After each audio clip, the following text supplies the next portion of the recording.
I am standing in the kitchen of our apartment in Las Vegas, Nevada. That I'm still kind of blown away that I did this.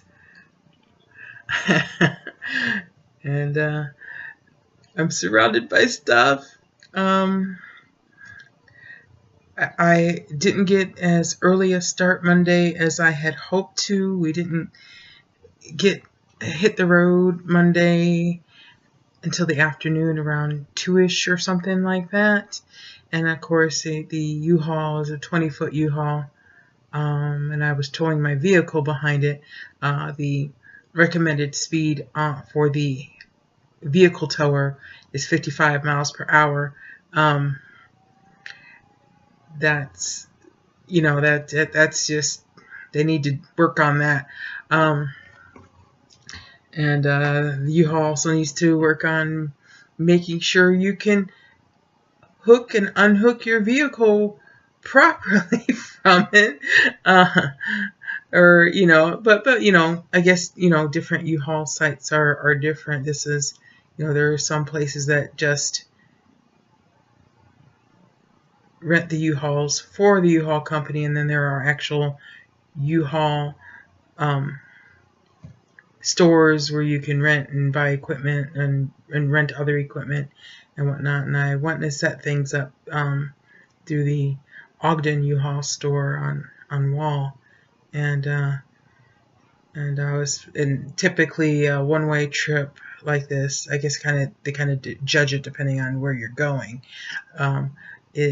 Was supposed to be 3 days, and the girl was supposed to put a note in there to give me 1 extra day free, because I explained to her, when I was setting it up, that it was probably going to take me a couple days just to load it up, that I'd be picking it up Saturday and spending Saturday and Sunday loading it and trying to get my apartment cleaned up before I left. And so yeah, Saturday I had a little help for a little while, but it wasn't really as much help as I technically needed. So after that, I was on my own pretty much the rest of the weekend. Cherokee helped where she could, when she could. Sometimes it's a little frustrating, trying to be her mother and trying to take care of her and work around her disability, and but Monday morning I still technically wasn't quite finished. I spent the rest of Monday morning doing getting the final items into the vehicle, and I also had a load of things I needed to drop off at the DI, and then which by drop at the DI I mean donate. It's a church run donation / recycle reuse store, so you can donate things. They'll go through them. They'll fix them if they're fixable. Sometimes, depends on what it is, or clean it up if it can be cleaned up before it's put out and back onto the floor, and and then sold to earn money for the church, which the church then turns around and uses to one, pay employees there, and two, for other humanitarian aid in the country and around the world. The Church of Jesus Christ of Latter-day Saints is very big on humanitarian aid, and I think that's a very good thing. So you don't have to necessarily be a member of the church to get help from them, but there are some permanent employees at those stores, and there are temporary employees as well. They're often members of the church, but they're not always members, and you know, they've gotten a recommend from somebody that they needed help. And when I first arrived in Utah, I worked at one myself for my first year here as a temporary employee. It's a temporary job in that you know, it's there to help you, you know, get back on your feet for a while. They'll help you find training or and stuff like that, you know, if you need it. Um, so it's very good. It's very helpful, and I wished I could have stayed there forever. I did really love working there, and I did several things while I was there, from sorting donated clothes, to pricing them before they hit the floor, to working in the shoe section in the back, which means I went through the shoe donations, matched up pairs sometimes. You know, sometimes the pairs weren't always together. Pricing, you know, cleaning them up if they needed to be cleaned up, pricing them before they went out onto the floor. And then the last thing I did there was work in large as is furniture, and you know, basically on the floor for that, arranging the furniture on the floor in a you know, in a nice manner to be displayed. You know, want it displayed nicely, making sure, you know, it's clean, and also helping to price it, and helping customers and whatnot. And I did really enjoy that. But yeah, I'm here and I'm surrounded by stuff. The kitchen, it was a little weird, because over here where I now have my freezer, that little white guy there was the refrigerator, and which is blocking the counter space that's over there. I can't really see it, and I can't really turn this around properly at this time. I'm on a counter in the kitchen because I don't have access to my desk yet.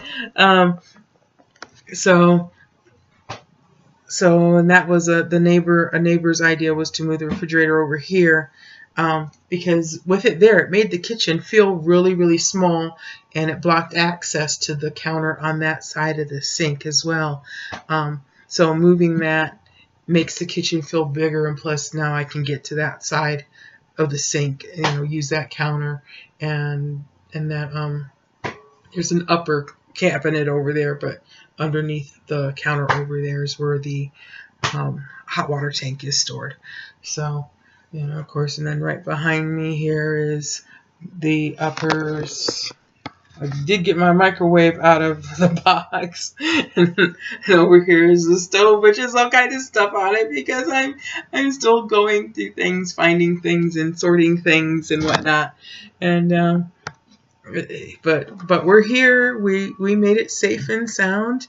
You know, I got a call Tuesday morning from the U-Haul here that was expecting my stuff back because the note, I don't know, I don't know if he didn't see the note, he couldn't find the note. I don't remember now. I think he couldn't find the note that she was supposed to put in there about me having the U-Haul for 4 days instead of 3 at you know, at no extra charge. Of course, when he called me, that made me feel rushed to get it back. Luckily, the neighbor that you know, suggested moving the refrigerator and helped me moving it also helped me unload stuff into the apartment. And he had a couple of really helpful. I have a regular dolly hand truck thing, and he has a little flat cart that pulls, and that was, you know, that was very helpful. And so once pretty much everything that was in here that needed to be in here was in here, then I needed to take the rest of it to storage, and he let me borrow his little flat cart to run that stuff to storage, which was a good thing because I discovered after I got to the storage facility that my washer and dryer are so large that I can't pick them up and move them on my own with my dolly. I ended up tipping them over onto their side on the flat cart in order to get them out of the U-Haul and into my little storage thing. And yeah. So it's we're here, we're safe. You know, my cell phone number has not changed, so any family or friends that want to call and check on us, you're certainly welcome to call and check on us. You know, be happy to hear from you. Right now, I'm just trying not to be. I'm a little overwhelmed by everything I have to do. Cherokee did do a little motivational thing while I was at the storage facility yesterday, putting that stuff in storage by myself. And when I got back, she had, you know, set up our twin beds in the bedroom. The bedroom is large enough that we can get 2 twin beds in it. Once the third bed I have, the other twin that I have is set up out here in the living room. I'll mostly sleep in the living room, but right now, you know, we're both sleeping in the bedroom.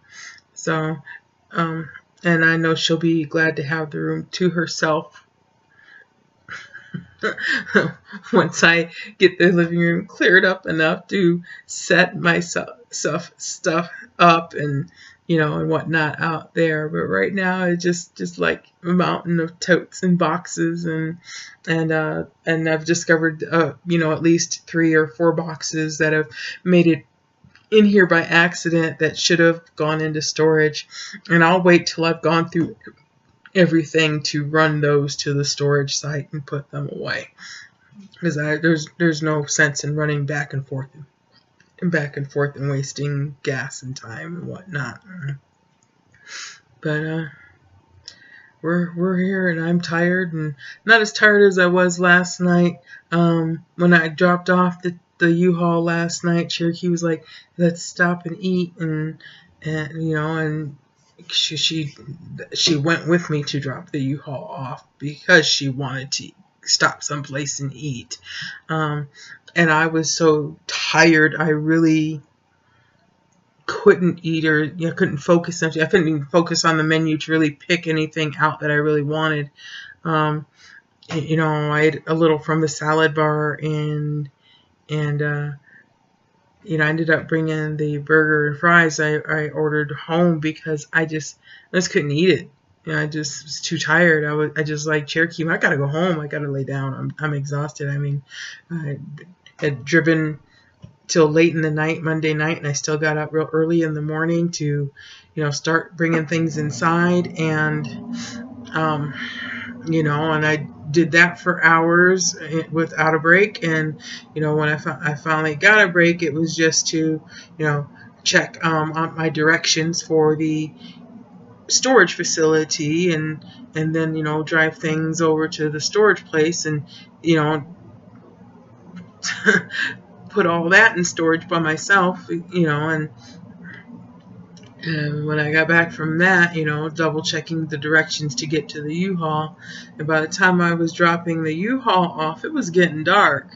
It was probably, it had to be after 7. I just know, you know, when we found a restaurant after that, it was like dark, and I was just tired, and all I wanted to do was come home and pass out. So, ready to do that again, pass out. All right, peace.